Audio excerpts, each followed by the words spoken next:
May 8, 1945, Camp Hearn, Texas. The sun rose blood red over the barbed wire fence, casting long shadows across the compound, like fingers reaching for the dead.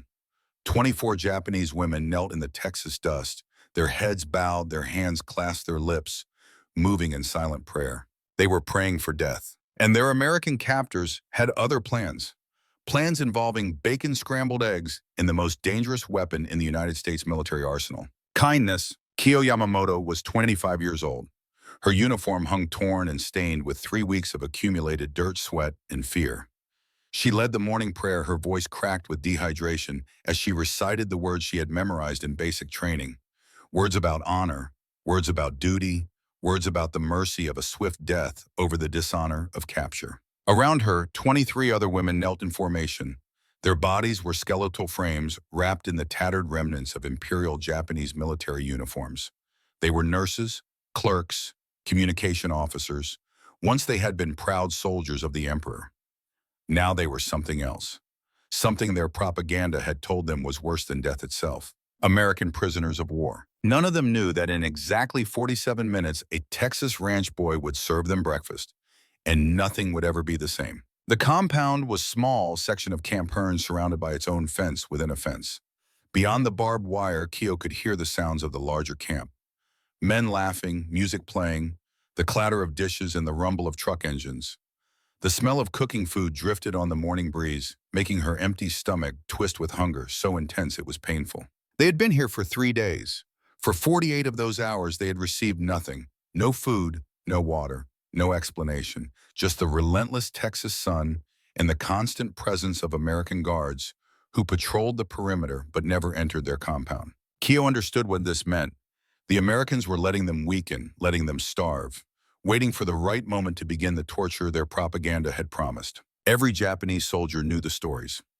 Every soldier had been trained to save the last bullet for themselves. 3 weeks ago, they had been captured in the Philippines. Kyo still remembered the moment with terrible clarity, the sound of American artillery thundering closer and closer, the chaos as their commanding officers fled, leaving them behind, the terror as American soldiers surrounded their position. She had closed her eyes and waited for the bullet. It never came. Instead, rough but not cruel hands had searched her for weapons, bound her wrists with rope, loaded her onto a transport truck with the other women. The journey to Texas had been a blur of fear and confusion, processing through Manila, where they were fingerprinted and photographed like criminals. The ship across the Pacific, where they huddled in the hold, whispering prayers and sharing their last rice rations. The train ride across America, through California, through New Mexico, into the heart of Texas. Kyo had expected execution at every stop. The bullet never came, but the propaganda had been clear. Americans were monsters. They tortured prisoners. They violated women. They desecrated bodies. If not death, then something worse than death awaited them. The waiting was simply another form of torture. Kyo opened her eyes and looked at the women around her. Fumiko Tanaka knelt to her right, 28 years old. A trained nurse from Tokyo, she had worked 2 years in the trauma unit of the Imperial Naval Hospital before being assigned to the Philippines. Her medical bag was still clutched to her chest, though all the supplies had been confiscated. Her face was gaunt, her lips cracked and bleeding from dehydration. But her eyes were still sharp, still calculating. She was counting hours, Kyo knew. Counting how long until the dehydration killed them. Lieutenant Yoshiko Sato sat with military precision despite her weakness. 32 years old, a communications officer from Kyoto. Daughter of an admiral. Even now, even here, she maintained her dignity. Her back was straight. Her uniform, though filthy, was buttoned correctly. She had tried to maintain order among them, tried to keep them disciplined. But what was the point of discipline when death was the only future? Private Yuki Nakamura, the youngest at 19, wept quietly. She was from Osaka, a clerk who had joined the military to escape an arranged marriage. She had wanted freedom. Instead, she had found war. And now she would find death in a Texas prisoner camp thousands of miles from home. Sergeant Michio Hayashi did not weep. 35 years old, the oldest and hardest of them all. She knelt with her eyes closed, but Kyo could see the tension in her jaw. Michio had been a soldier for 15 years. She had seen combat. She had killed enemies. She did not fear death. But Kyo suspected she feared what would come before death. The propaganda had been very specific about what Americans did to capture Japanese women. Kyo closed her eyes again and continued the prayer. Let it be today. Let it be swift. Let it be final. Death was no longer an enemy. Death was a friend they welcomed. Then in the distance a sound, a low rumble, engines. Keogh's eyes snapped open. Around her the other women stirred. The sound was growing louder. Multiple engines, large vehicles, American military trucks. This was it. The end had come. Fumiko reached for Keogh's hand and squeezed it. Her palm was dry and hot with fever. The dysentery was spreading. 3 of the women were already too weak to stand. In another day, maybe 2, they would start dying from illness and dehydration even if the Americans did nothing. But the Americans were coming now. Keogh forced herself to stand. Her legs shook. Around her, the other women struggled to their feet. Lieutenant Yoshiko barked a command, her voice weak but firm. They formed a line, ragged, weakened, but still disciplined. If they were going to die, they would die as soldiers. The trucks appeared at the gate of their compound. Dust billowed around them as they came to a stop. The engines cut off. For a moment, there was only silence and the whistle of wind through the barbed wire. Then the truck doors opened. American soldiers emerged. Keogh counted quickly. 15 men. No 20. They were young, most of them fresh-faced despite the dust and heat. They wore their uniforms casually, sleeves rolled up against the Texas sun. Some carried rifles, but the weapons were slung over their shoulders, not aimed. One man walked to the front, an officer by his bearing and the insignia on his uniform. He was older than the others, perhaps late 30s, tall and lean with sun-weathered skin and eyes that were neither cruel nor kind, just tired. He surveyed the line of Japanese women with an expression Keogh could not read. Then he spoke to someone behind him and another soldier stepped forward. This one was different. Asian features, Japanese-American, Keogh realized with a shock. A translator. The officer spoke in English, and the translator converted his words to Japanese. I am Captain Robert Harrison. I need to know your condition. Are you injured? Do you have access to food and water? Do any of you need immediate medical attention? Keogh stared. This did not match the propaganda. This was not the beginning of torture. This was something else entirely, something she could not comprehend. The women remained silent, paralyzed between terror and confusion. The question hung in the air. Captain Harrison waited, his expression patient but concerned. Fumiko, drawing on some deep reserve of courage, stepped forward. She spoke in broken English words she had learned in medical school. No food. 2 days. Water gone. 3 women very sick. Need medicine. Harrison's jaw tightened. Not with anger, Keogh realized. With something else. Professional dismay. He turned to his men and barked orders. The soldiers scattered. Some ran back to the trucks. Others began setting up what looked like a medical tent at the edge of the compound. Harrison spoke again, and the translator conveyed his words. You will receive food, water, and medical care immediately. This is not negotiable. This is protocol under the Geneva Convention. You are prisoners of war under United States military authority. That means you are entitled to the same basic care as our own soldiers. Keogh's mind reeled. The same care as American soldiers. This made no sense. The propaganda had been clear. Americans were savages. They violated all rules of war. They showed no mercy. But here was an American officer talking about protocol, about the Geneva Convention, about care. Harrison was still speaking. The translator continued. I understand you have been without food and water for 2 days. I apologize for that oversight. It will not happen again. My men are preparing a meal for you now. You will eat, you will drink, you will receive medical attention, and then we will discuss your situation in more detail. He paused, his tired eyes swept across them once more. You are no longer in danger. You are under the protection of the United States Army. Protection. The word echoed in Keogh's mind. Protection from who? From what? They were the enemy. Why would Americans protect them? Harrison turned and walked toward one of the trucks. The soldiers were unloading crates. Large wooden crates stamped with English words Keogh could not read. The smell hit her then, faint but unmistakable. Food, real food. Her stomach, which had been a tight knot of fear, suddenly unclenched and cramped with hunger so intense it was painful. Around her she heard quiet gasps as the other women caught the scent. One soldier, younger than the others, pulled back the canvas covering on one of the trucks. Inside were more supplies, blankets, medical equipment, containers of water. So much water. Keogh felt tears prick at her eyes. She did not understand. She did not understand any of this. Lieutenant Yoshiko spoke, her voice barely above a whisper. Is this real? No one answered, because no one knew. But these women had no idea that Camp Hearn's commander had a very different protocol in mind, one that would violate everything they had been taught about their enemy. And it all started with a simple question from a Texas ranch boy who had never left his home state until the war. Captain Robert Harrison was not supposed to be here. By rights, by rank, by combat experience, he should have been leading men in the Pacific, pushing toward Japan, fighting the final battles of the war.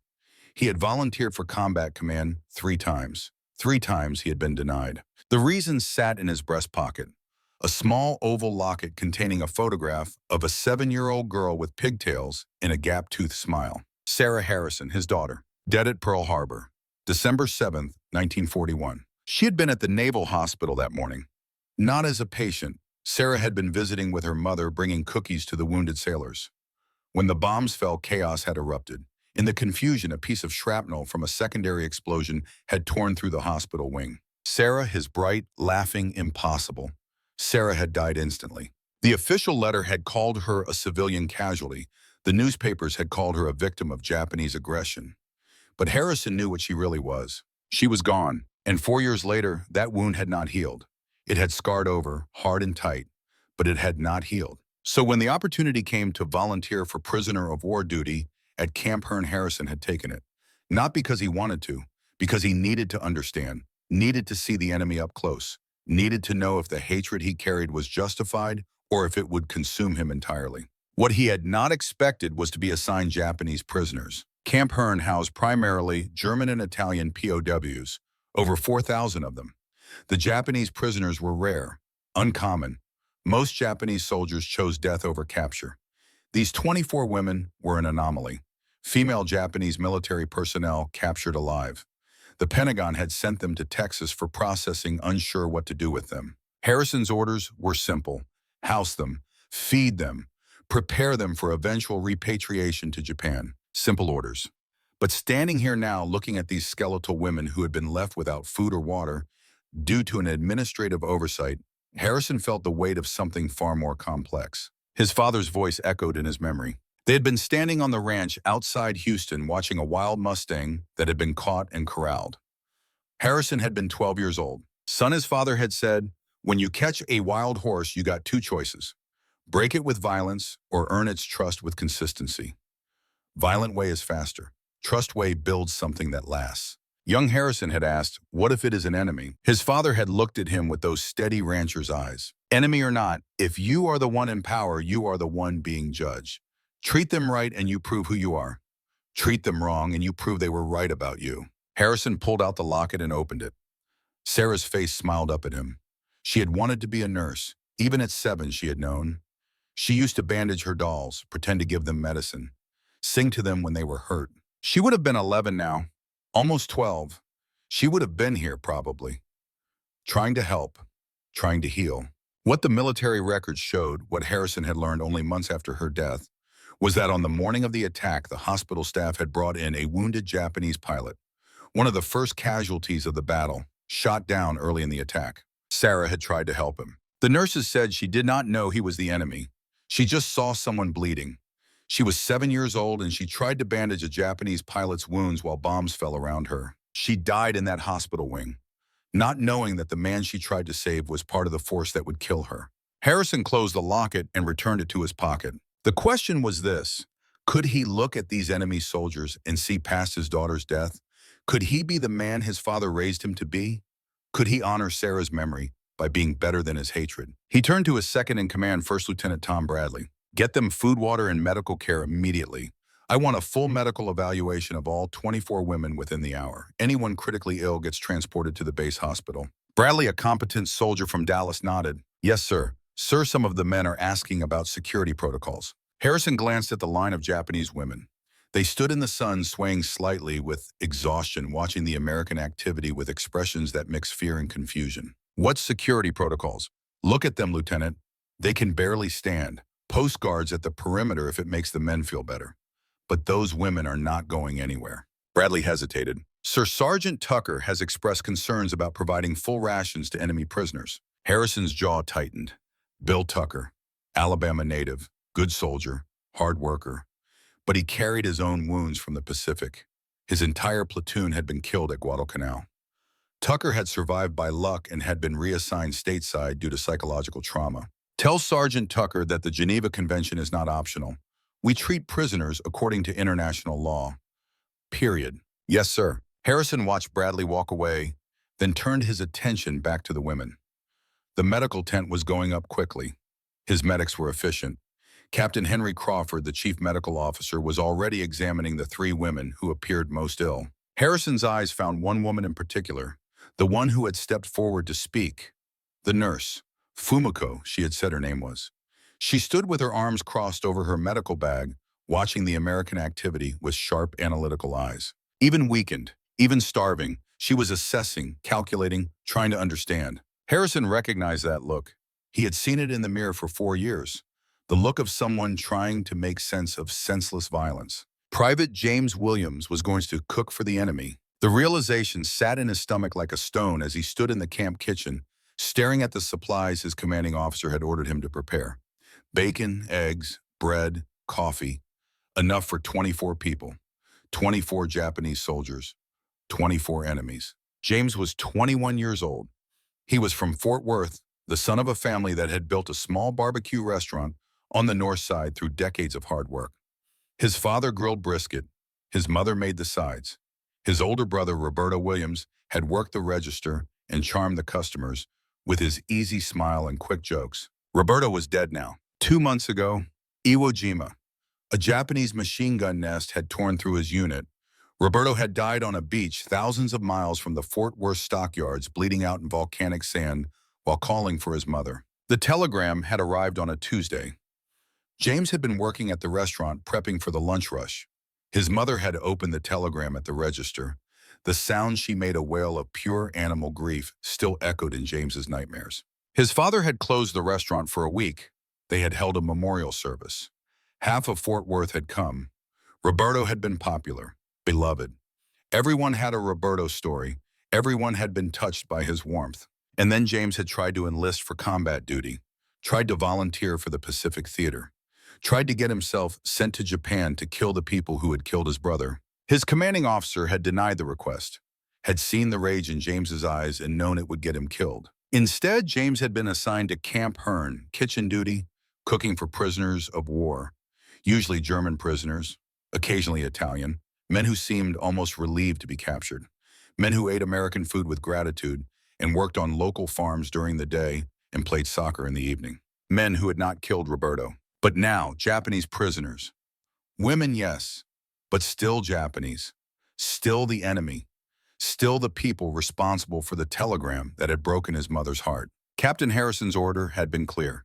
Prepare a full American breakfast, 24 servings, 30 minutes. James looked at the bacon, thick cut, Texas style, maple smoked, the kind his father used in breakfast tacos, the kind Roberto had loved. His hands shook as he lit the stove. Mama had taught him to cook. Feed everyone who comes to your table, she always said. Feed them well. Feed them with love. Food is love made visible. But these were not guests. These were the enemy. James unwrapped the bacon and laid it in the cast iron skillet. The smell rose immediately, salt and smoke and fat. His stomach growled despite the churning anger. He had not eaten breakfast himself, had been too on edge after receiving Harrison's orders. The bacon began to sizzle, pop and crackle and hiss. James flipped the strips methodically. Golden brown, crispy edges, exactly how his father had taught him. Roberto used to steal bacon from the kitchen, would sneak a strip when he thought no one was looking, burn his fingers on the hot meat, laugh when Mama swatted at him with a towel. His laugh had been infectious. Everyone loved Roberto's laugh. James cracked eggs into a bowl, 24 of them, added butter, black pepper, whisked them together with more force than necessary. The eggs frothed and foamed. He poured them into another skillet. Scrambled eggs, simple, basic. The kind of meal you made when you wanted comfort, when you wanted home. Why was he making comfort food for people who had killed his brother? The bread went into the oven, Texas toast, thick slices, buttered on both sides. They would come out golden and crispy and perfect. The coffee brewed strong, American style, the way soldiers liked it, dark and bitter and eye-opening. James moved through the kitchen with practiced efficiency. His body knew what to do, even as his mind rebelled. Flip the bacon, stir the eggs, check the bread, pour the coffee. He plated the food, white ceramic plates, standard military issue, bacon, eggs, toast, a glass of cold milk. Exactly what an American soldier would receive in the mess hall. Exactly what Roberto should have received in the Pacific, but probably never did. When James had finished, 24 plates sat on the counter. Steam rose from the scrambled eggs. The bacon glistened with fat. The toast was perfectly browned. The milk was cold despite the Texas heat. It looked good. It smelled good. It was the kind of meal that said, welcome. That said, you matter. That said, someone cares about you. James stared at the plates and felt tears burn in his eyes. Roberto had written in his last letter, "Tell Mama I want migas when I get home. Her breakfast tacos with the scrambled eggs and tortilla strips and salsa. Tell her I dream about them." He never got home. And now James was cooking breakfast for the people who made sure Roberto never came home. Captain Harrison appeared in the kitchen doorway. "Time to serve it, Private." James looked at the plates, looked at his captain, looked at his own shaking hands. "Sir, I have to ask, why are we doing this?" Harrison was quiet for a moment. Then he stepped into the kitchen and looked at the food James had prepared. "Because it is the right thing to do, Private. Because we are Americans. Because the Geneva Convention requires it. Because if we treat prisoners with cruelty, we are no better than the enemy. Because your mother taught you that food is love, and sometimes love is the hardest thing to give." James felt something crack in his chest. "Sir, they killed my brother." Harrison's eyes met his. There was understanding there, and pain. "I know. They killed my daughter. Pearl Harbor. She was 7 years old." The kitchen fell silent except for the distant sounds of the camp. Harrison continued, "I am not asking you to forgive them, Private. I am asking you to do your duty, to uphold American values even when it hurts, especially when it hurts, because that is what separates us from them. Not our weapons, not our strength, our values." James swallowed hard. "Does it get easier, sir?" Harrison picked up one of the plates, looked at the food, looked at James. "I will let you know when I find out." Together they carried the trays toward the compound where 24 Japanese women waited, starving and terrified, for whatever came next. Kyo watched the American soldiers approach carrying trays. Her mind could not process what she was seeing. The smell reached her first, rich, overwhelming, impossible. Food. Not rice gruel, not watery soup, not the starvation rations they had received in the Philippines. Real food. The young soldier, the one with dark hair and eyes that looked both angry and heartbroken, set a tray down in front of her. He would not look at her. His jaw was clenched.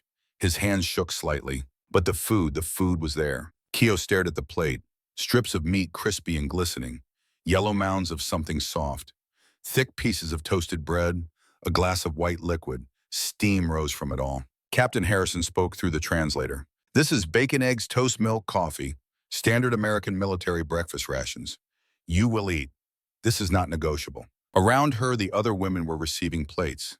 Everyone was frozen, staring, not quite believing. Sergeant Michio Hayashi, the hardest of them all, the most suspicious, the most trained to expect cruelty, reached out first. She picked up a strip of the crispy meat. Bacon, the captain had called it. She looked at it, smelled it. Then, with the deliberate movement of someone testing for poison, she took a bite. Her face transformed. Confusion gave way to shock. Shock gave way to something else entirely. Tears streamed down her weathered cheeks. She chewed slowly, swallowed, closed her eyes. And when she opened them again, she looked at Kyo with an expression that held 1,000 questions and no answers. The spell broke. All 24 women reached for their food. They ate slowly at first, carefully, their starved bodies remembering what it meant to be nourished. Then faster. Then with desperate hunger that had been suppressed by fear. Kyo bit into the bacon. The fat melted on her tongue. Salt and smoke and sweetness. She had eaten military rations for 3 years. Rice, dried fish, sometimes nothing. This was flavor. This was abundance. This was impossible. Americans did not feed enemies like this. But here was the proof. Hot and crispy and undeniably real in her mouth. She looked up and saw the young soldier watching them. The one who had brought the food. His expression was anguished. His hands were clenched into fists. Every muscle in his body was tense. He did not want to be here, Kyo realized. Did not want to feed them, was doing it anyway. Fumiko, chewing carefully on toast, managed two words in halting English. Thank you. The young soldier flinched as if struck. Then he turned and walked away quickly, his shoulders rigid with tension. Kyo looked at the bacon in her hand, looked at the milk she had not tasted in years, looked at the American flag flying over the camp. Safe, the captain had said. Kyo did not know if she could believe that, but she knew one thing with absolute certainty. Everything she had been taught about Americans was wrong. And if that was wrong, what else had been a lie? The question terrified her almost as much as the execution she had expected. Because if the propaganda was false, if the enemy was not who she thought, then who was she? What had she been fighting for? What did any of it mean? Kyo ate her breakfast and tasted something more complex than bacon and eggs. She tasted the beginning of doubt, the first crack in the wall of certainty that war had built around her mind. And in the distance in the kitchen, Private James Williams stood with his back against the wall, his eyes closed, his mother's words echoing in his mind. Feed everyone who comes to your table. Feed them well. Feed them with love. He had fed them, despite everything, despite Roberto, despite the rage and grief that lived in his chest like a second heartbeat. He had fed them, because Captain Harrison had ordered it, because the Geneva Convention required it, because it was the right thing to do. But mostly, though he would not admit it yet, he had fed them because some part of him, the part his mother had raised, knew they were hungry. And you did not let people starve. Not even enemies.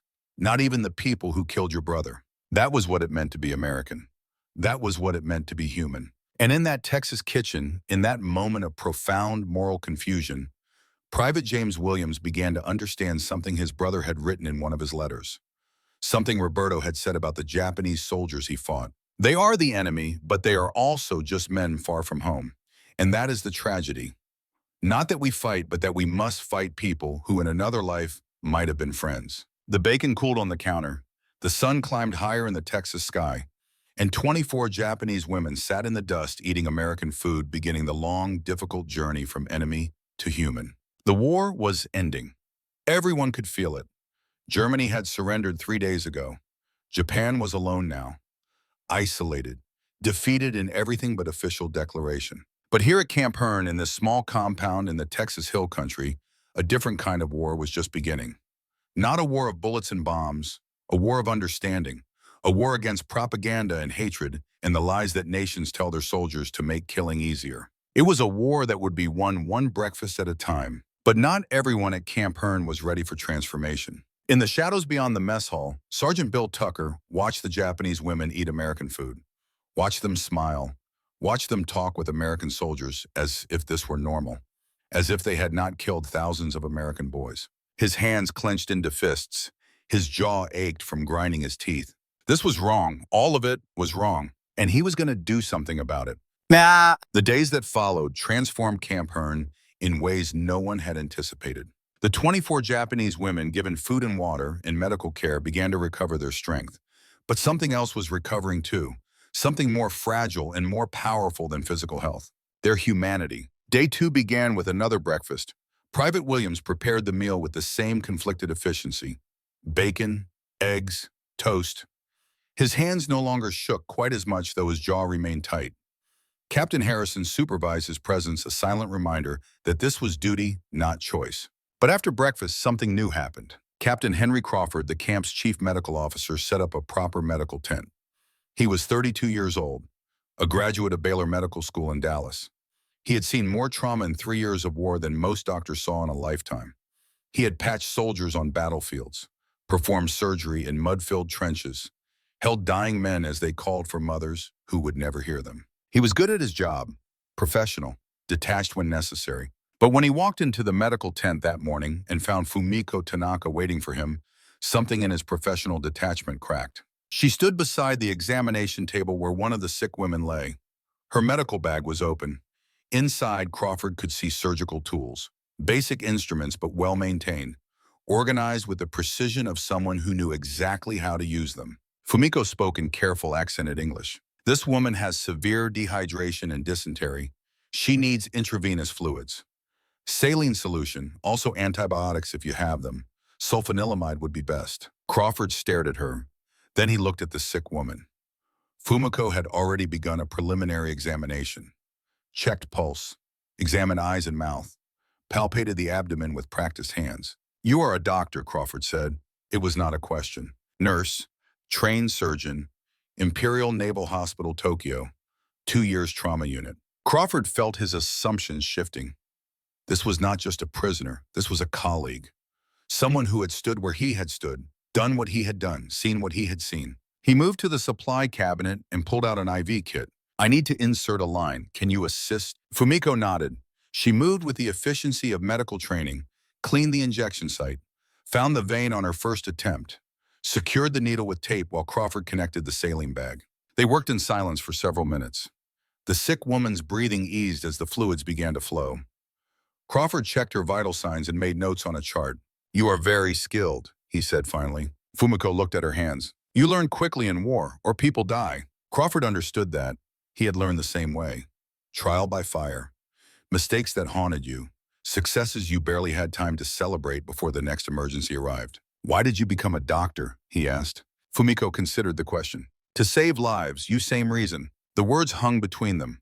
Simple, true, stripped of everything else. Crawford looked at her. Really looked at her.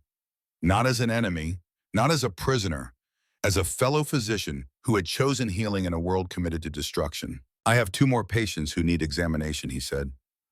"Will you help me?" Fumiko met his eyes. There was a question in her gaze. Permission, uncertainty, fear that this offer might be a trick. Crawford held out a stethoscope. Colleague to colleague, Fumiko took the stethoscope. Her hands trembled slightly. Not from weakness, from something else. Recognition, perhaps. Or relief. The acknowledgement that her skills, her training, her purpose still mattered. Even here, even now, even as a prisoner. They spent the next 3 hours working together, examining patients, discussing treatment plans. Crawford taught her about plasma transfusions, a technique the Americans had refined. Fumiko showed him a Japanese herbal compress for nausea that actually worked better than the standard American antiemetics. At one point, Crawford found himself laughing, actually laughing. Fumiko had just described a particularly stubborn admiral who had refused surgery until she threatened to report him to his wife. "They are all the same," Crawford said. "Admirals, generals, politicians. Terrible patients." Fumiko smiled. It was the first time Crawford had seen her smile. It transformed her face, made her look younger, made her look like someone who existed outside of war. "Guess that makes us colleagues, not enemies," Crawford said. Fumiko's smile faded. Her eyes grew serious. "I want to believe that, but I do not know if the world will let us." Crawford had no answer to that, because she was right. The world was not kind to people who saw humanity in enemies. But in this tent for these hours, they were not enemies. They were 2 doctors trying to heal the sick. And that was enough. While Fumiko learned American medical techniques, Kyo Yamamoto was learning something else entirely. English, or rather, she was learning English, while Private James Williams prepared lunch. He had been assigned to teach basic English to the prisoners, part of the processing protocol. Most of the American soldiers had refused. Teaching the enemy felt like betrayal. But Captain Harrison had looked at Williams with those tired, knowing eyes and said, "You are on kitchen duty anyway, Private. Might as well teach while you cook." So here they were, Williams at the stove, Kyo sitting on a stool nearby, watching and listening and trying to form English words around a Japanese tongue. Today, Williams was preparing something special. Texas barbecue, the kind his father made at the family restaurant. Brisket that had been smoking since dawn. 12 hours over mesquite wood, the bark black and beautiful. The meat so tender it fell apart at the touch. "This is brisket," Williams said, gesturing at the meat. "Say it." "Brisket," Kyo tried. "Brisket." Williams almost smiled. "Close enough." He pulled the brisket from the smoker. The smell filled the kitchen. Smoke and fat and slow-cooked perfection. Kyo's stomach growled audibly. Williams heard it, and his expression flickered. Something between sympathy and that ever-present anger. He began slicing. Each cut revealed the pink smoke ring beneath the bark. The juice ran onto the cutting board. Williams worked with practiced precision, thin slices against the grain the way his father had taught him. In Hokkaido, Kyo offered in halting English, "We have Genghis Khan, lamb barbecue." "Very good." Williams paused. "Lamb. We got lamb too in Texas. Texas has everything." "Your home," Kyo ventured carefully. "Is it beautiful?" The question hung in the air. Williams's knife stopped moving. He stared at the brisket. When he finally spoke, his voice was rough. Yeah, Fort Worth, stockyards, cattle, barbecue joints on every corner. My family's restaurant. Best barbecue in North Texas. Keo heard something in his voice. The same thing she heard in her own voice when she talked about Hokkaido. Homesickness. The ache of distance. You miss home, she said. Williams looked at her, then really looked at her. And for a moment, all the anger seemed to drain away, replaced by simple exhaustion. Every damn day. Me too. The admission settled between them like a fragile bridge. Two people who wanted to be anywhere but here, who wanted to be home with family and familiar things and lives that made sense. Williams returned to slicing. Keo watched his hands. They moved with the same precision Fumiko used in surgery, the same care her father used when planting rice. Universal human precision. The desire to do something well. 1 week after the first breakfast, the fragile piece of Camp Hearn began to crack. It started with a letter. Keo was sitting alone by the fence. It was midday. A soldier approached, handed her an envelope, and walked away without a word. Mail came through Manila, he had said. Found this for you. Keo held the envelope. Her mother's handwriting, the address in Hokkaido. Her heart pounded. This was the first news from home since her capture. She opened it with trembling hands. The letter was short, 4 paragraphs, written in her mother's careful script. My dear daughter, it began. We received word that you are alive. This is the only thing keeping me going. I must tell you this, your father is gone. 2 months ago, not from the war, from hunger. We had nothing to eat. Your father gave his portion to me and your brother. He said he was old, he did not need as much. But that was a lie. He starved himself so we could live. Your brother Kenji is missing in Okinawa. We have no news. I do not know if my son is alive or dead. I am alone now, eating grass and roots from the mountain. The neighbors are the same. The whole village is starving. My daughter, if you read this, know that I am not ashamed that you were captured. I am only grateful you are alive. Survive. Come home. That is all I pray for. I love you. The letter fell from Keo's hands. She could not breathe. Father was dead, starved to death.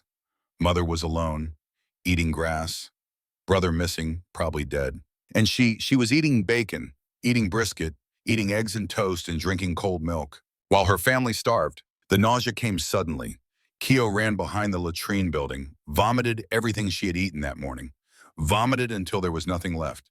Then continued to retch dry and painful. She collapsed to the ground, crying without sound, body shaking, hand clutching the crumpled letter. How can I eat? How can I swallow a single bite when my mother is eating grass? When my father died because he gave his food to others, when my brother might be dead on some island. She did not know that someone had seen her, had watched her receive the letter, had followed her to this hidden spot, and that someone was about to make things much worse. Keo was still sitting behind the latrine building when Williams found her. He had been looking for her for the English lesson, saw her slumped against the wall, shoulders shaking, the crumpled letter in her hand. He did not speak, just sat down beside her, did not touch her, did not ask questions, just present. The silence stretched long. Finally, Keo spoke, her voice broken. My father, dead, starving. My mother, eating grass. And I eat bacon. Williams closed his eyes. He understood. Oh, he understood too well. My brother, he said quietly. Roberto, he wrote in his last letter that he dreamed about our mother's breakfast tacos. Said when he got home that was all he wanted. Migas, scrambled eggs with tortilla strips and salsa. He opened his eyes, looked at Keo. He never got home. He died on a beach in Iwo Jima. And I am here, cooking for. He could not say the enemy. Not anymore. Not when looking at this woman who was hurting exactly the way he was hurting. We are both far from home, Keo whispered. Both losing family to war. Yeah, we are. They sat in silence. 2 people far from home. 2 people who had lost loved ones. 2 people who did not know what to do with the pain. William stood, extended his hand to Keo. You need to eat something, not for you, for your mother. She wants you to survive. That is what she said, right? Survive, go home. That is all she wants. Keo looked at his hand, the hand that had cooked breakfast for the enemy, the hand that had lost a brother to people like her, the hand that was helping her stand. She took it. For my mother, for your mother, and for Roberto, because he would have wanted me to be better than this war. Not everyone at Camp Hearn was finding peace. Sergeant Bill Tucker stood in the shadows beyond the mess hall watching, always watching. He was 38 years old, from Alabama. He had been a good soldier once, a leader. His men had trusted him, followed him, died for him. All of them. Every single one. Guadalcanal. The jungle had been hell. Hot, wet, full of mosquitoes and disease, and an enemy that fought with fanatical determination. Tucker's platoon had been ambushed at dawn. Japanese soldiers had poured out of the jungle, screaming, firing, throwing grenades. The battle had been chaos, noise, blood, death. Tucker had survived by luck, by being in the wrong place at the right time, or maybe the right place at the wrong time. He could never decide which. His men had screamed as they died, called for medics, called for mothers, called for God. And Tucker had been unable to save any of them. The army had sent him stateside, given him a medical discharge for psychological trauma, but he had fought it, demanded to stay in service. They had compromised. Stateside duty, Camp Hearn, guarding prisoners who could not fight back. It should have been easy. Germans and Italians mostly. They were practically happy to be captured, away from the war, safe, fed. Some of them even worked on local Texas farms during the day, helping with the labor shortage. Tucker had hated it, but he had understood it. Geneva Convention, international law, all that. But Japanese prisoners, women soldiers eating American food, learning English, being treated like guests instead of enemies. This was betrayal. This was dishonor to every American boy who had died fighting them. Tucker had tried to voice his concerns to Captain Harrison, had been shut down, told that orders were orders, that the Geneva Convention did not have exceptions for personal feelings. So Tucker decided to take matters into his own hands. It was midnight when he slipped into the kitchen. The camp was quiet. Guards were on patrol, but Tucker knew their patterns, knew where the blind spots were. The kitchen was dark. Tucker used a small flashlight, found the milk storage. The milk was delivered fresh every morning from a local dairy, kept cold in the ice box, enough for all the prisoners and the American personnel. Tucker pulled out those bottles, opened them, poured out half the contents. Then he reached into his pocket and pulled out a small bottle of laxative. Medical grade, strong. He had taken it from the dispensary earlier. He poured it into the milk, resealed the bottles, put them back in the icebox. It would not kill them, just make them sick. Just remind them that they were prisoners, not guests, that they did not deserve American generosity. Next, the water barrel, the large barrel that supplied drinking water to the prisoner compound. Tucker opened the valve and let some water drain out. Then he added more laxative, enough to affect anyone who drank it. He was closing the valve when he heard a sound behind him, a lighter clicking, striking, the small flame illuminating a face. Private Williams stood in the doorway. He had been smoking outside, watching the stars, thinking about Roberto, and he had seen Tucker enter the kitchen. Williams's eyes went to the water barrel, to Tucker's hands, to the small medical bottle Tucker was trying to hide. The two men stared at each other. "What are you doing?" Sergeant Williams asked. His voice was calm, but there was steel underneath. Tucker Strahan, he was older, higher rank. He had seniority. But in that moment, standing in the dark kitchen with evidence of sabotage literally in his hands, he felt like a caught child. "I am doing what should have been done from the start," Tucker said. "I am reminding these prisoners that they are enemies, not friends. By poisoning their food," Williams's voice was harder now, "by making them sick. They do not deserve to be comfortable, Private. They killed our boys. They killed your brother. My entire platoon died at Guadalcanal. Every man, and now we are feeding them barbecue, teaching them English. This is wrong." Williams took a step forward. His cigarette dangled from his lips, the ember glowing red. "You think I do not know they killed Roberto? You think I do not wake up every morning wanting revenge? But Captain Harrison gave orders. Geneva Convention requires us to treat prisoners humanely. We are Americans. We follow the law." Tucker's anger flared. The law did not save my men. The law did not stop the Japanese from torturing prisoners at Bataan, from executing surrendered soldiers, from fighting to the last man on every island. They do not follow the law. Why should we? Because we are better than them, Williams said simply. The words hit Tucker like a physical blow. He staggered back against the counter. Better. How does being better bring back the dead? How does it honor the men who died? Williams flicked his cigarette into the sink. Stepped closer. His eyes were hard but not cruel. "My mama taught me that you honor the dead by living well, by being the kind of person they would be proud of. Roberto would not want me to poison prisoners. He would want me to be better, to prove that America stands for something." "You do not understand," Tucker said. His voice was breaking. You did not see what I saw. You did not watch your entire platoon die screaming. You did not hold men while they bled out calling for mothers who would never hear them. You do not know. Williams was quiet for a moment. Then he spoke softly. You are right, I do not know that, but I know my brother died fighting for American values. Freedom, justice, honor. If we betray those values because we are angry, then Roberto died for nothing. Something cracked inside Tucker. The wall he had built around his grief. The anger that had kept him functional. It all came crashing down. He slumped against the counter. His shoulders shook. He was crying and he could not stop. They died screaming, he said through sobs. My boys. They died screaming for water. And we are giving these people milk. Cold milk, good food, comfortable beds. It is not fair. It is not right. Williams did not approach, did not touch him, just stood there bearing witness to Tucker's breakdown. No, Williams said eventually, it is not fair. War is not fair.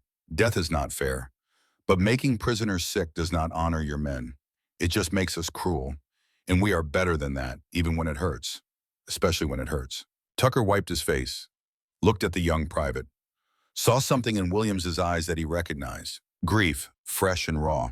Williams was carrying his own dead brother, his own rage, his own need for revenge. But he was choosing something else, something harder. Tucker looked at the water barrel, at the milk in the icebox, at the evidence of his sabotage. What are you going to do, he asked. Williams pulled out a pack of cigarettes, offered one to Tucker. Tucker took it with shaking hands. Williams lit both cigarettes. They smoked in silence for a moment. I am going to dump this milk, Williams said finally. Refill the water barrel, and you are going to help me. Then we are going to report to Captain Harrison in the morning. Tell him what happened. Face whatever consequences come. Court-Martial Tucker said, Probably. Probably, Williams agreed. They worked together in silence. Dumped the contaminated milk, scrubbed the containers, refilled the water barrel with clean water, removed all evidence of the sabotage attempt. When they were finished, Tucker looked at Williams. Your brother would be proud of you. Williams's eyes glistened. Maybe. I hope so. They walked out of the kitchen together, into the Texas night, toward whatever morning would bring. Behind them, the kitchen was clean, the food was safe, and two soldiers who had wanted revenge had chosen something harder, something better. They had chosen to be American. 3 days later, a storm rolled across the Texas hill country. Keogh stood under the eaves of a supply building watching the rain pour down. It was late afternoon. The sky had turned dark gray. Lightning flashed in the distance. Thunder rumbled like artillery. She was not alone. 3 American soldiers had taken shelter in the same spot. Danny Hayes, 19, from Amarillo, Jack Porter, 23, from Lubbock, and Williams, who nodded at her but said nothing. They stood in awkward silence for a moment.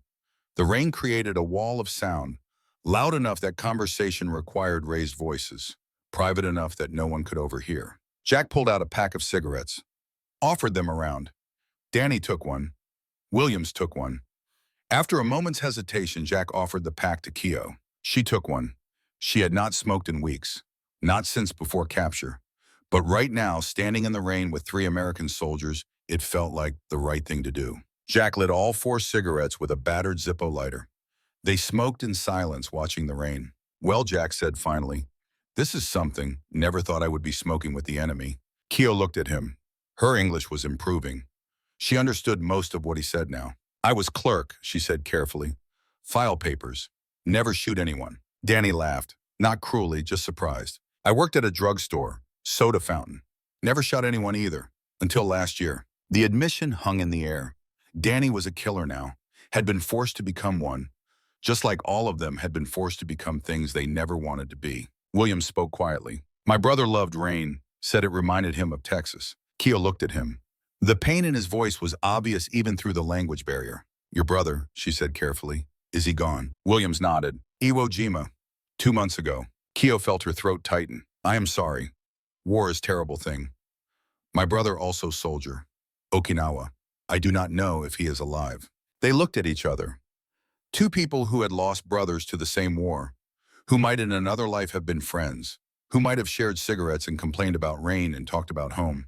But instead they were here on opposite sides of history. Jack spoke again. My dad always said wars are fought by old men who send young men to die for things that do not matter. Never understood what he meant until I got here. Danny nodded. My grandpa fought in the Great War. Said the worst part was not the fighting.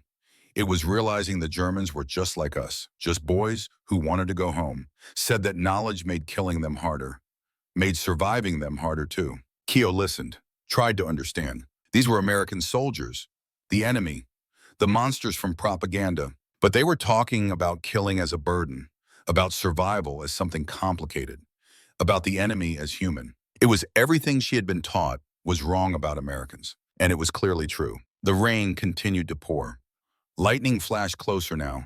Thunder cracked loud enough to make them all flinch. Williams offered his cigarette to Keo. She took it, took a drag, passed it back. A universal soldier gesture. Sharing in scarcity, sharing in experience. In another life, Jack said quietly, maybe we could have been friends. Keo felt tears mixed with rain on her face. In another life, maybe. But in this life, they were enemy soldiers sheltering from the same storm. And that had to be enough. That evening after the storm had passed, Captain Harrison called Fumiko to his office. Crawford was there too. There was something serious in the air. Harrison spoke. Miss Tanaka, I need to ask you something. Captain Crawford tells me you worked at the Imperial Naval Hospital in Tokyo. Trauma unit, is that correct? Fumiko nodded, suddenly anxious. Yes, sir. 2 years. Harrison was silent for a moment. Did you ever treat American prisoners? Piglets shot down over Japan. Fumiko went rigid. This was a dangerous question. The wrong answer could mean punishment. Execution, perhaps. I treated everyone, she said carefully. Patients are patients. I do not ask whose side they fight for. Harrison took out the locket from his pocket, opened it, showed Fumiko the photograph of Sarah. My daughter, he said. She died at Pearl Harbor. She was 7 years old. She wanted to be a nurse. Fumiko looked at the photograph. A young girl with pigtails and a gap-toothed smile, bright eyes full of hope. Harrison continued, the hospital staff at Pearl Harbor told me something. That morning when the bombs fell, there was a wounded Japanese pilot brought in, one of the first, shot down early in the attack. He paused, his voice shook. They said Sarah tried to help him, tried to bandage his wounds. She did not know he was enemy. She just saw someone bleeding. Harrison paused again, his voice cracked. The nurses told me something else, something I have never shared with anyone. When the shrapnel hit, Sarah was holding the Japanese pilot's hand. She was singing to him, a lullaby, the same one her mother used to sing to her. She died still holding his hand, still trying to comfort him. He looked at Fumiko with eyes full of unshed tears. A 7-year-old American girl and a Japanese pilot who had just bombed her country, connected in their final moments by simple human compassion. She was better than all of us, better than the war, better than the hatred. She understood something that took me 4 years to learn. Silence filled the room. Fumiko spoke softly. At my hospital, we had a saying, blood has no flag, pain has no nationality. Your daughter, she understood that. At 7 years old, she understood what most adults never learn. Harrison closed the locket. That is why I am here. That is why I feed prisoners instead of punishing them. That is why I follow the Geneva Convention even when every part of me wants revenge. Because Sarah would have wanted me to. Crawford spoke. Sir, I did not know about your daughter. I am sorry. Harrison shook his head. I do not need sorry, Captain. I need to honor her. And the only way I know how is to do what she would have done. See the human being, not the enemy. Heal instead of hurt. Choose compassion when it would be so much easier to choose hate. Fumiko felt tears streaming down her face. Captain Harrison, your daughter. She is still healing people. Through you, through what you do here, every meal you give us, every kindness you show. That is Sarah's legacy. Harrison looked at her. His tired eyes, which had carried pain for 4 years, held something different now. Not an end to pain, but perhaps a small measure of peace. Maybe you are right, he said quietly. Maybe she is. 2 weeks passed in a blur of preparation. The women were processed for repatriation. Medical examinations, paperwork, interviews. The machinery of military bureaucracy grinding slowly toward their departure. Tucker had been confined to quarters, facing court-martial. But Harrison had granted him permission to attend the final gathering, to say goodbye. Williams worked in the kitchen, preparing what Harrison had ordered. The best food he had ever made, the kind of meal you serve to honored guests, not prisoners. Brisket that had been smoking since dawn. 16 hours over mesquite wood, the bark thick and black and beautiful. The meat so tender it fell apart at the touch. Ribs with his father's dry rub recipe, brown sugar, paprika, chili powder, black pepper, garlic, the ribs glossy and sticky and perfect. Pinto beans ranch style, slow cooked with bacon and molasses and onions. Coleslaw tangy and crisp. Cornbread from his mother's recipe, sweet and golden with butter melting into every piece. Potato salad Texas style with mustard and pickles and hard-boiled eggs. And when his mother heard what the meal was for, she sent something special. 3 pecan pies, made that morning in Fort Worth, driven to camp by William's father himself. When his father arrived with the pies, he found his son in the kitchen basting ribs. They looked at each other. Neither had spoken much since Roberto's death. Grief had made them strangers. "Your mother wanted you to have these," his father said, setting down the pie boxes. "Said you were doing something important." Williams wiped his hands on his apron. "Just following orders, Papa." His father looked at the spread Williams was preparing, at the care evident in every dish, at the love baked into the food despite everything. "Your brother would be proud of you," his father said quietly. "You are choosing to be better. That takes strength." Roberto would understand. Williams felt his throat tighten. "I think about him every day. Wonder if I am betraying him by cooking for them." His father put a hand on William's shoulder. "You honor him by being the man he believed you could be, by following your mother's teaching, by feeding people with love even when it hurts, especially when it hurts. That is what makes us human, son. Not the hate, the love." They embraced. Brief, tight, 2 men trying to hold on to something in a world that kept taking everything away. When his father left, Williams returned to the food, but something had shifted. The anger that had fueled him for 2 months had not disappeared, but it had transformed, become something else, something that looked almost like peace. As sunset approached, soldiers set up tables in the compound yard, strung lights overhead. Someone produced a record player. Western swing music filled the air. Bob Wills and his Texas Playboys, the fiddle and steel guitar distinctly unmistakably Texan. The Japanese women emerged from their barracks, wearing clean uniforms that had been provided for their journey home. They looked healthier than they had 2 weeks ago. Fumiko no longer had the hollowness in her cheeks. Yuki's eyes were brighter. Even Sergeant Michio stood straighter, stronger. But they also looked uncertain. This gathering felt significant, felt final, felt like the end of something they had not expected to feel sad about losing. The American soldiers arrived. Williams and his kitchen crew brought out the food, platter after platter. The smell was overwhelming, smoke and fat and sweetness and tang. A symphony of Texas barbecue. And tomorrow these 24 women would board a ship bound for home. But tonight enemies would break bread together one last time. Captain Harrison stood at the head of the main table. The sun was setting over Camp Hearn, painting the Texas sky in shades of orange and purple and gold. The lights strung overhead had begun to glow against the gathering dusk. The smell of barbecue hung thick in the air, and before him stood 2 groups of people who just 2 weeks ago had been enemies. Now they were something else, something harder to define. Harrison surveyed this gathering. Japanese women in clean uniforms, American soldiers in their fatigues. The tables laden with food that Private Williams had prepared with more care than any meal he had ever made. Brisket and ribs and beans and cornbread and pecan pie. A feast for honored guests, not prisoners. Harrison raised his hand. The conversations quieted. The music lowered. Everyone turned to face him. The translator stood ready. "Ladies," Harrison began. His voice carried across the compound. "In 2 days you will board a ship bound for Manila and then Japan. You will return to a homeland that has been defeated, that has surrendered. You will face difficult questions.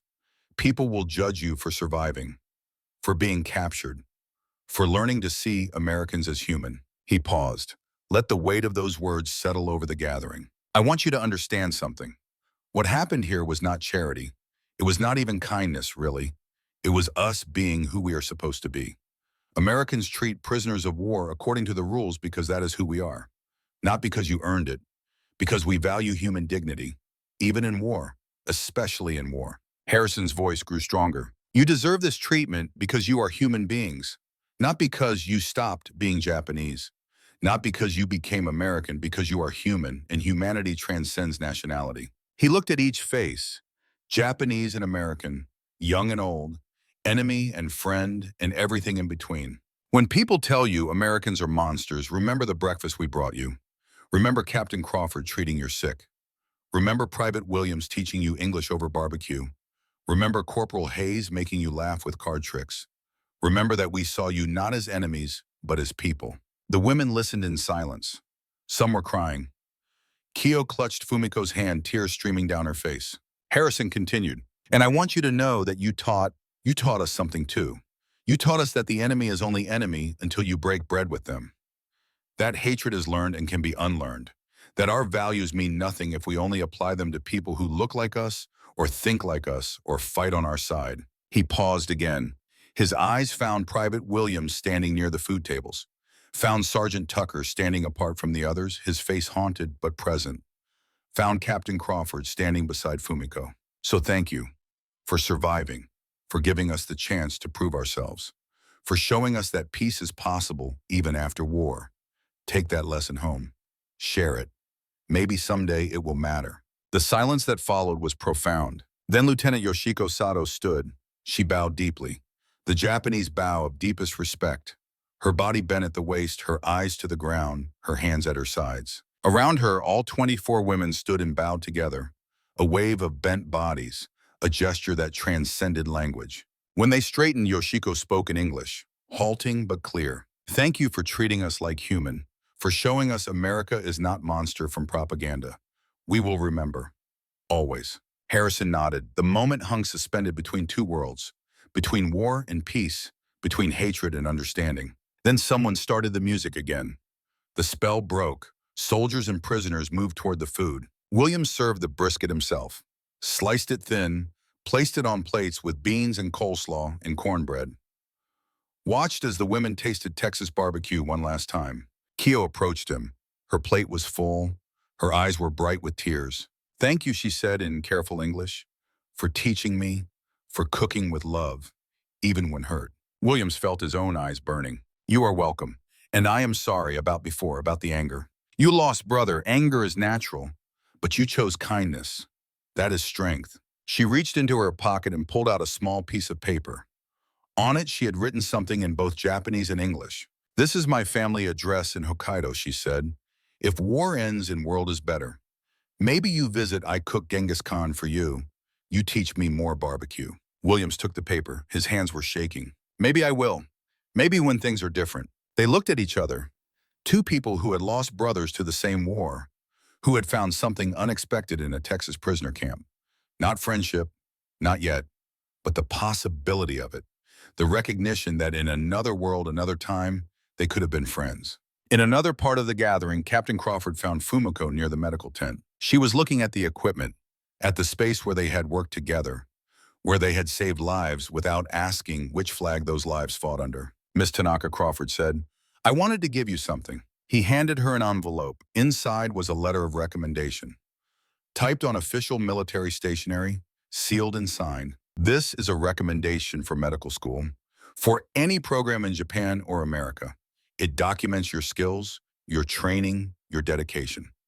If you want to continue healing people, this will help. Fumiko took the envelope with trembling hands. Why do you do this? Because you are a good doctor. Because the world needs people who have seen the worst and still choose compassion. Because medicine should not have borders. Crawford extended his hand, Western style. Fumiko hesitated, then shook it. Keep healing, he said. That is how we win, not with weapons, with care. Near the edge of the gathering, Sergeant Tucker approached Private Yuki. He had been avoiding the Japanese women since his confrontation with Williams, had been confined to quarters, was facing court-martial. But Harrison had allowed him to attend this final gathering, to say goodbye, to perhaps find some small measure of redemption. Tucker held a photograph. His hands shook as he offered it to Yuki. This is my platoon, he said through the translator. Guadalcanal, 23 men, brothers. They all died, every single one. And I almost became a monster because of it. Almost hurt you to hurt their memory. Yuki looked at the photograph. Young soldiers smiling. Not so different from the boys she had known in Japan. Boys who had dreams and families and futures that war had stolen. Tucker continued, his voice breaking. You remind me of my sister back home. And I realized, if she had been captured, I would want the enemy to treat her with kindness, with humanity. So I am giving you this, to remember.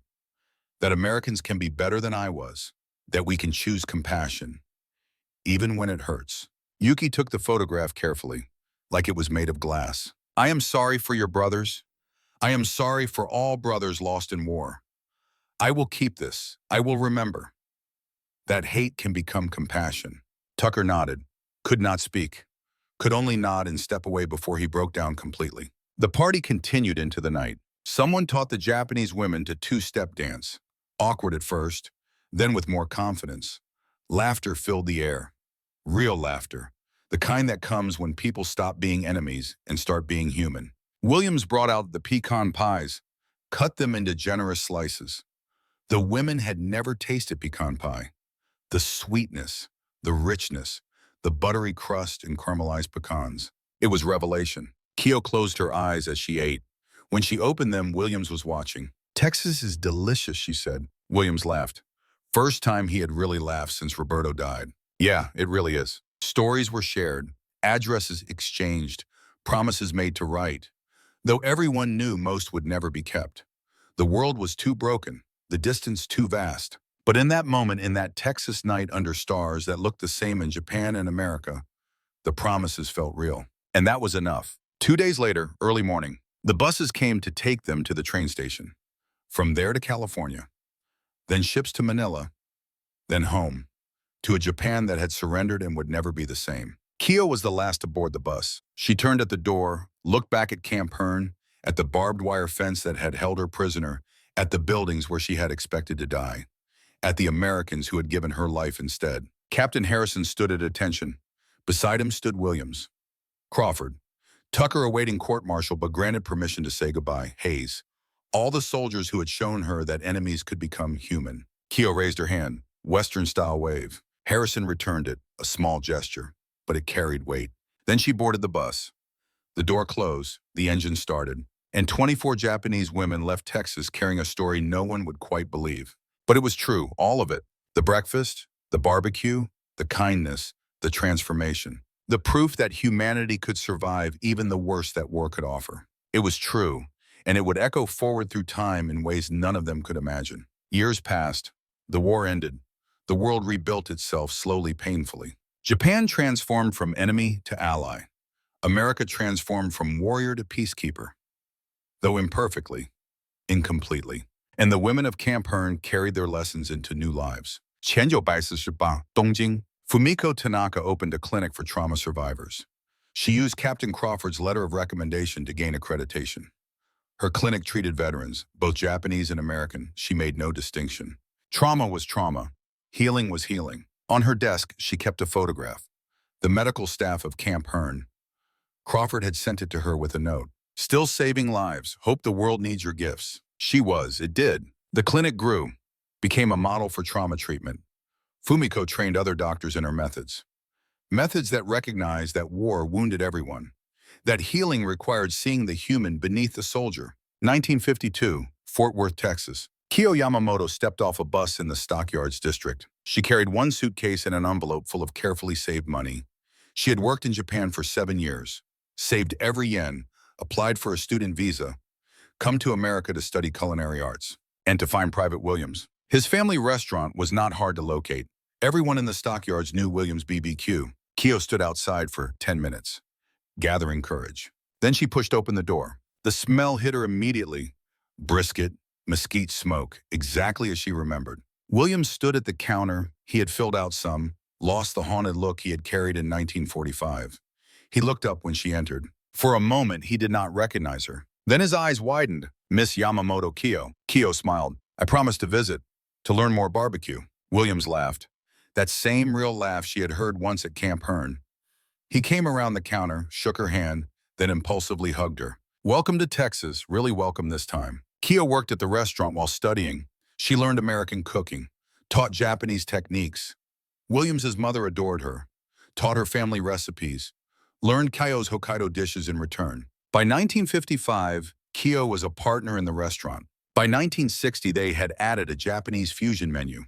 By 1965, Williams' BBQ was famous across Texas for its unique blend of flavors, American and Japanese, smoke and umami. Two cuisines that had been enemies, now creating something entirely new. 1965, San Francisco. Fumiko's trauma clinic opened an American branch.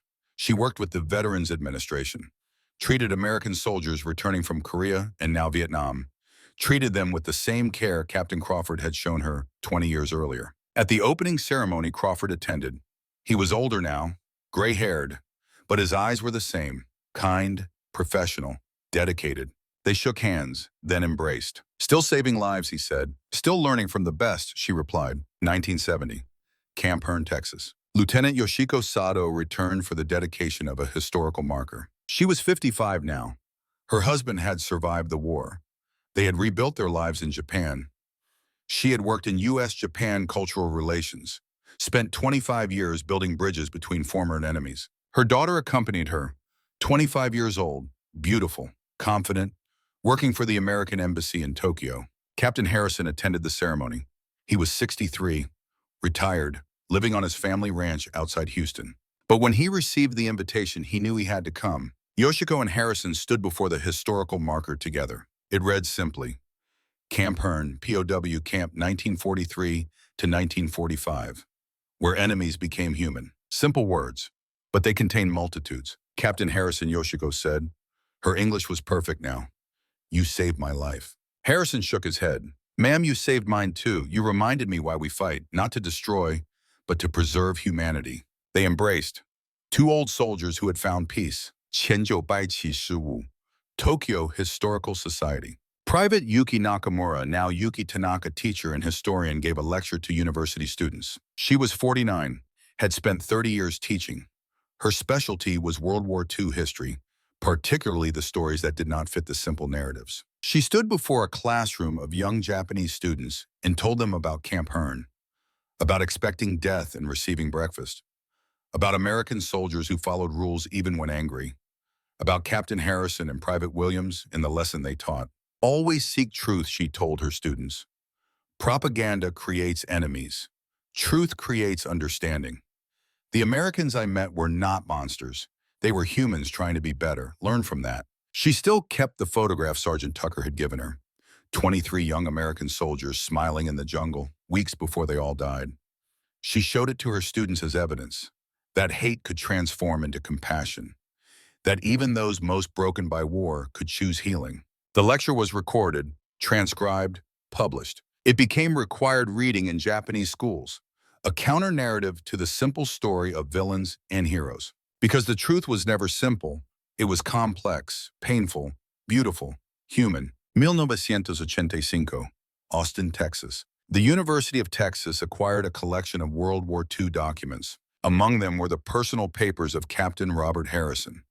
His daughter from his second marriage donated them after his death. The archivist opening the boxes found journals, letters, photographs, and one entry that made her call her supervisor immediately. The entry was dated May 9, 1945, written in Harrison's neat, controlled handwriting. "Today I fed the enemy, 24 Japanese women who expected execution.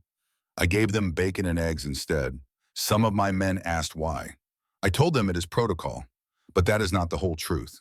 The truth is Sarah. She died at Pearl Harbor, but she did not die hiding or running. She died holding the hand of a wounded Japanese pilot, singing him a lullaby while bombs fell around them. She was 7 years old and she understood something I am only learning now. The enemy is enemy only until you see their humanity. These women prayed for death. I gave them breakfast. Maybe that is the most American thing I have ever done. Maybe that is what Sarah would have wanted. Maybe that is how we win. Not by destroying enemies, but by proving we are better than their propaganda said we were. Tomorrow I will teach them English. Next week I will help them go home. And maybe someday they will remember that Americans chose mercy when they could have chosen revenge. That is the legacy I want. That is the America I want Sarah to be proud of." The archivist made copies, sent them to the Japanese women mentioned in the journals. Most were elderly now, some had passed, but those who received the letter wept, because they had carried that memory for 40 years, had wondered if it mattered, if anyone would remember, if the lesson would survive. And here was proof. Harrison had carried it too, had made it his life's mission to prove that compassion was strength, not weakness. The legacy lived. Present day, 2024, Fort Worth, Texas. James Williams III stood in his family's restaurant. He was 28 years old, fourth generation. The restaurant had expanded, 3 locations now, but the original Stockyards location remained the heart. On the wall hung photographs, black and white images from 1945. His great-grandfather, Private James Williams, in uniform, standing beside Japanese women in a prisoner camp, smiling, really smiling. Below that, a color photograph from 1960, his great-grandfather and Kyo Yamamoto in the restaurant kitchen, both wearing aprons, both covered in barbecue sauce, both laughing. The menu featured original items, Williams family brisket, traditional Texas ribs, but also Kyo's Japanese fusion items, miso-glazed ribs, shoyu-marinated brisket, wasabi coleslaw. East meets West, former enemies creating something beautiful together. A family entered their restaurant, Japanese Americans, 3 generations, grandmother, parents, 2 young children. The grandmother was about 60. She looked at the photographs, at young James Williams III. My grandmother was Kyo Yamamoto, she said. She worked here, helped build this place. James Williams III smiled. I know. Your grandmother was a legend in our family, changed everything, taught my great-grandfather that enemies could become friends. The woman's eyes filled with tears. She never talked much about the war, but she talked about this place, about your family, about the breakfast that changed her life. James gestured to a table, the best table, the one by the window. Please, sit, eat. It is on the house. Family does not pay. They sat. James brought out the food. Brisket that had been smoking since dawn. The recipe unchanged since 1945. Ribs with Kyo's fusion glaze. The perfect blend of Texas and Japan. Cornbread, coleslaw, pecan pie. The family ate. Tears mixed with laughter. The children asked questions. The grandmother told stories about Kyo, about the war, about Camp Hearn and Captain Harrison and the Americans who proved that kindness was the strongest weapon. Through the window, the Fort Worth sun set over the stockyards. The same sun that had risen over Camp Hearn 79 years ago. The same sun that had watched enemies become human, become friends, become family. James Williams III stood behind the counter and thought about his great-grandfather, about the choice he had made to cook for enemies despite his grief, about the courage that took, about the legacy it created. The grandmother finished her meal, approached the counter, handed James a photograph. This is my grandmother at 90, 6 months before she passed. She wanted me to give this to the Williams family if I ever came here. James took the photograph. It showed an elderly Kyo Yamamoto in a garden, smiling, surrounded by flowers and vegetables growing in neat rows. On the back, written in English, to the Williams family, thank you for teaching me that enemies can become friends, that hate can become love, that breakfast can change the world. I grew this garden because you taught me to plant hope instead of anger. May it bloom forever. James felt tears on his cheeks. He showed the photograph to his father who had come out from the kitchen. His father, who had heard the stories but never quite believed them, looked at the image of Kyo's garden and understood. This was real. All of it. The breakfast, the transformation, the legacy. His father embraced the Japanese-American woman. Thank you for bringing this, for carrying the story forward. That is what we do, she said. We carry the stories. We teach the next generation. We prove that peace is possible, one meal at a time. The restaurant filled with the evening crowd, people of all backgrounds, all nationalities, all coming together over Texas barbecue with Japanese influences, over food that told a story of transformation and hope. And somewhere in whatever place exists beyond this world, Private James Williams and Kyo Yamamoto looked down at the restaurant they had built together, at the legacy they had created, at the proof that choosing compassion over revenge was not weakness, but the greatest strength of all. They had brought breakfast instead of bullets, tomorrow instead of yesterday, mercy instead of revenge. And the world slowly and imperfectly had become a little bit better because of it. The sun set over Fort Worth.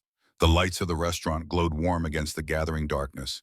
Inside, people ate and laughed and shared stories. And the lesson of Camp Hearn lived on, because this is what it means to be human. Not the fighting, not the victory, but the moment when you look at your enemy and choose to see a person. The moment when you break bread with someone you were taught to hate. The moment when you realize that breakfast can change the world. That is the story of Camp Hearn. That is the story of 24 Japanese women and the American soldiers who fed them. That is the story of how a Texas ranch boy named Williams learned that his mother was right. Feed everyone who comes to your table. Feed them well. Feed them with love. Even enemies, especially enemies. Because that is how you win the war that really matters. Not the war of nations, but the war for human decency, for compassion, for the belief that we are all at our core just people trying to survive, trying to go home, trying to find meaning in a world that often makes no sense. And sometimes in rare and beautiful moments, we succeed. We see each other. We feed each other. We choose love over hate. And the world becomes, for one breakfast at a time, a little bit more human. That is the legacy of Camp Hearn. That is the breakfast that broke the war. That is the truth that propaganda could never destroy. We are all human. And that humanity, that simple, profound, difficult humanity is worth fighting for. Worth feeding, worth preserving. One breakfast at a time. Forever.